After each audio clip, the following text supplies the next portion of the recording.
रमज़ान जे लफ़्ज़ में ही कमाल आहे। तव्हां ॿुधायो जेके पढ़ियल लिखियल हो त रमज़ान जे लफ़्ज़ में अखर घणा ॻाल्हायो बाबा चओ 5 घणा रा मीम ज़ाद अलिफ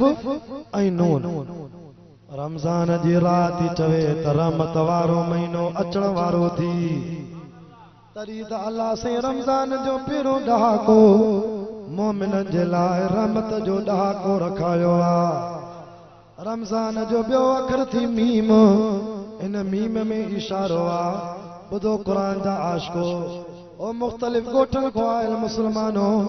ते बगोठ को काबर जुड़े जेको अल्लाह रखे गोठ को खबड़ीअ को ॿियनि ॻोठनि को आयल मुस्लमानो ॿोड़ी से ठार को आयल क़ुरान जा आशिको ओ कादर ॾिने ॻोठ वारो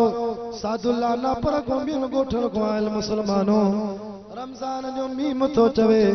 त रमज़ान मग़फ़िरत वारो महीनो आहे तॾहिं त अल्लाह से रमज़ान जो विचों ॾहाको मोमिननि जे लाइ मग़फ़िरत जो यानी बख़्शिश जो ॾहाको रखायो। रमज़ान जो टियों अखर आहे ज़ाद। इन ज़ाद में इशारो आहे त रमज़ान में अल्लाह से मोमिननि खे रोज़ेदारनि खे जन्नत जी ज़मानत ॾींदो आहे।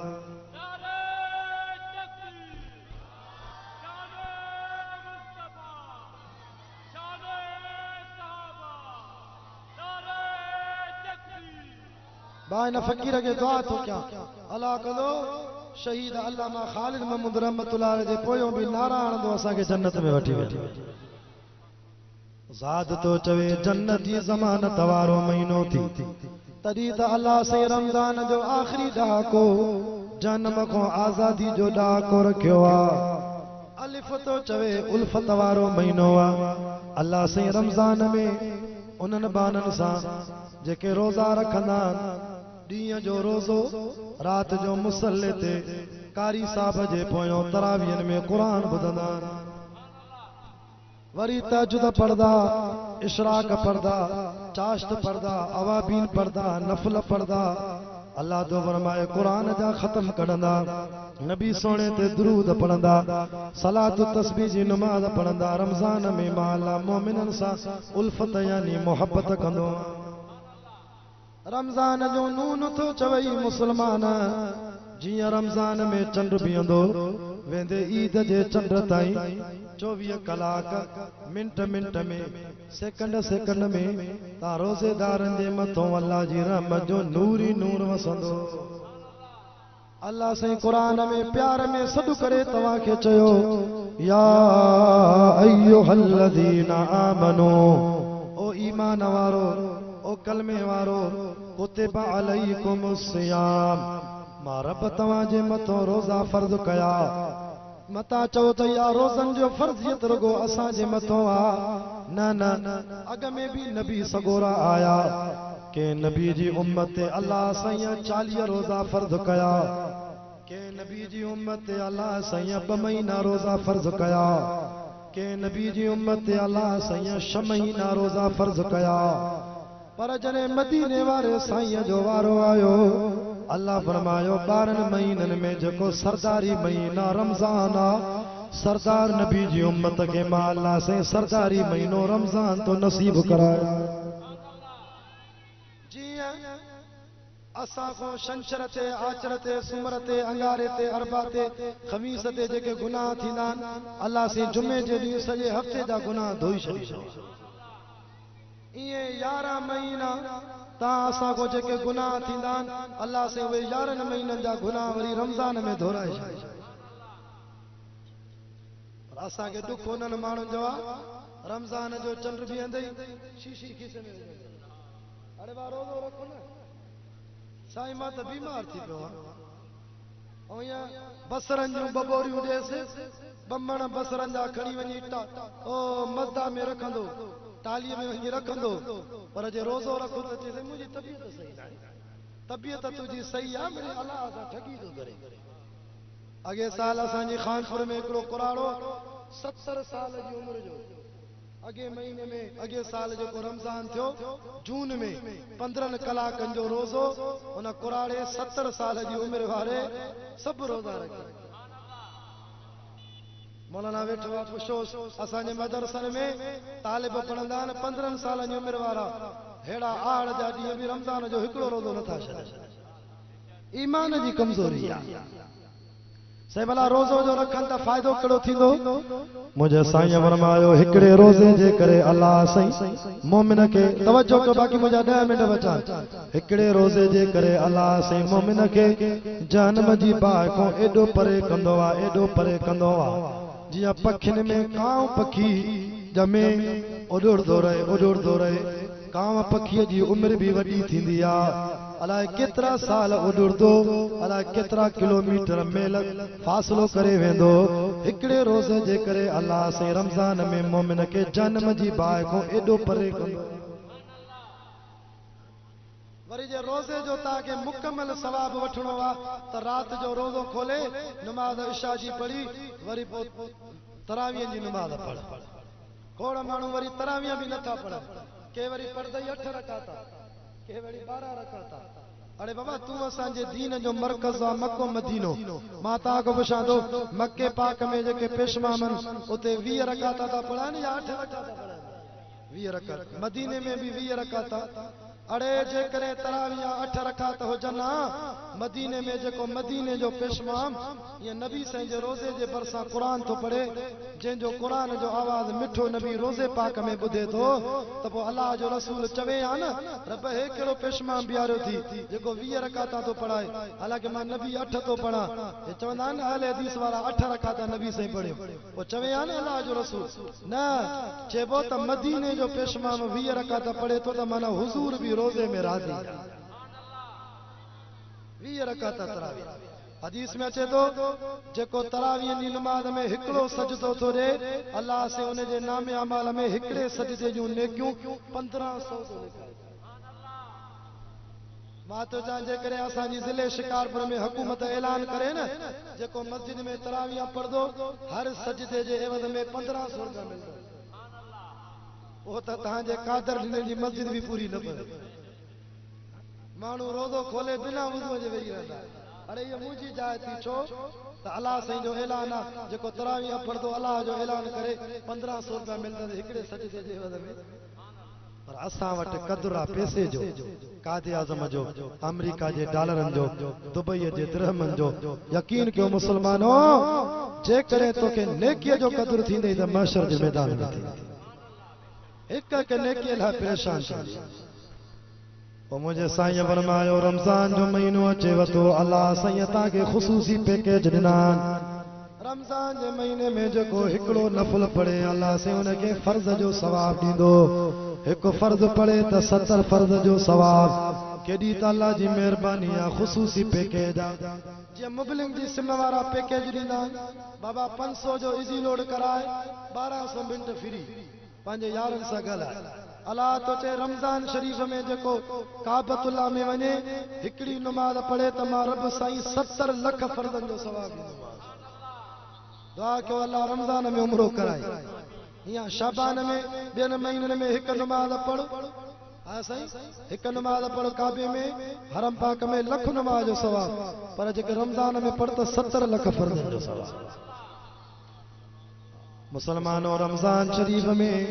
अल्लाह से राज़ी करे वठो 5 माण्हू अहिड़ा बदबख्तन जिन खे अल्लाह से रमज़ान में भी नथो बख़्शे साहबा जो से कहिड़ा माण्हू पाण फरमाए नंबर पहिरों जेको मुशरिक आहे इन खे ख़ुदा न बख़्शे शिरक वधी वियो आहे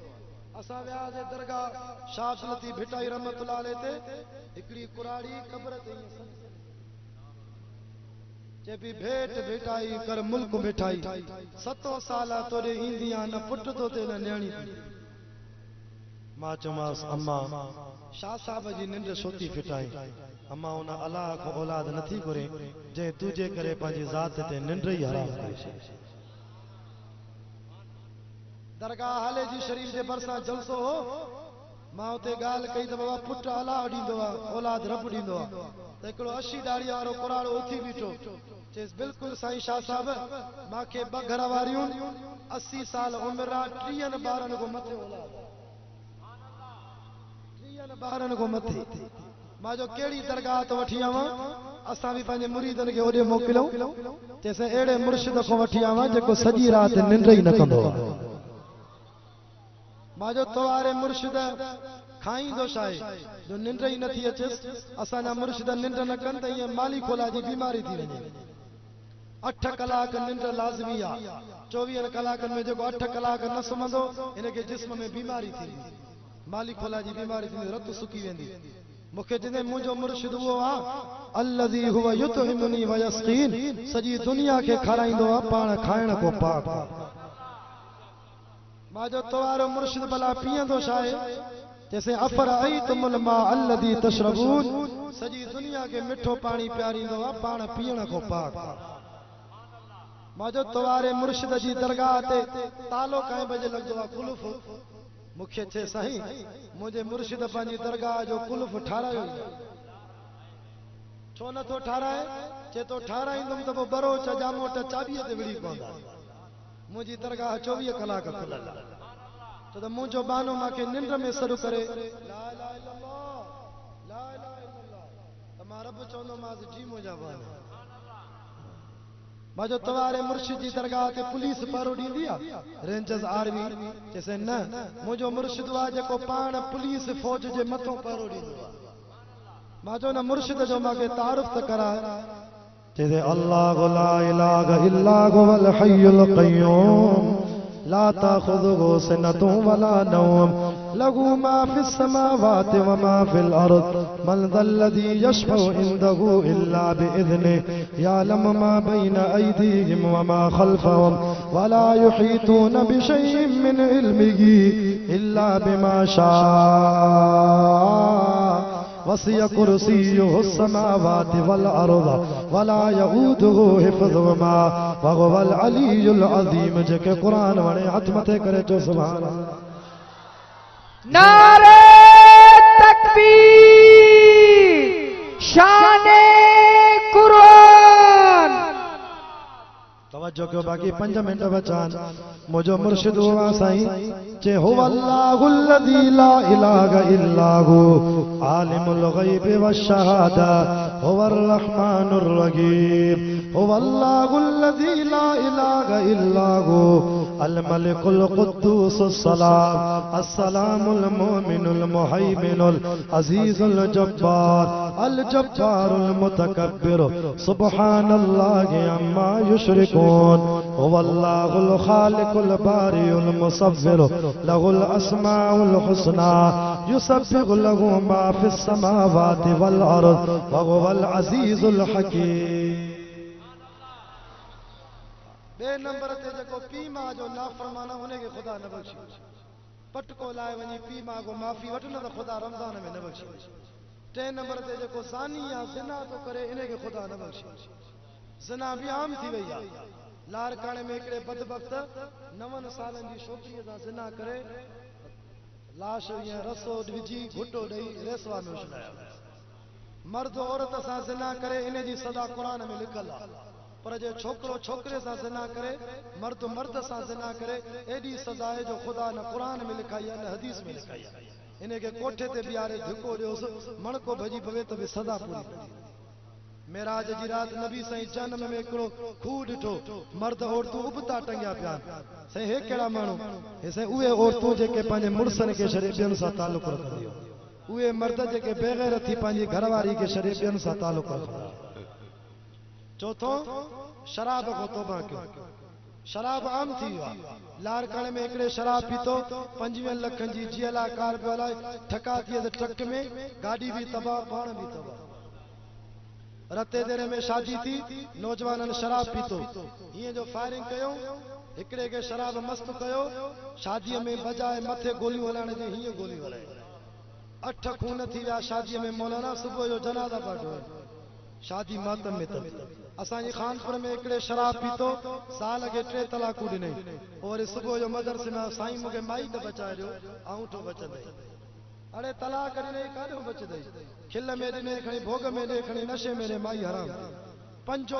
हे सैयद जा हथ अथव अलाह जो वास्तो अथव कंहिंसां हसद न कयो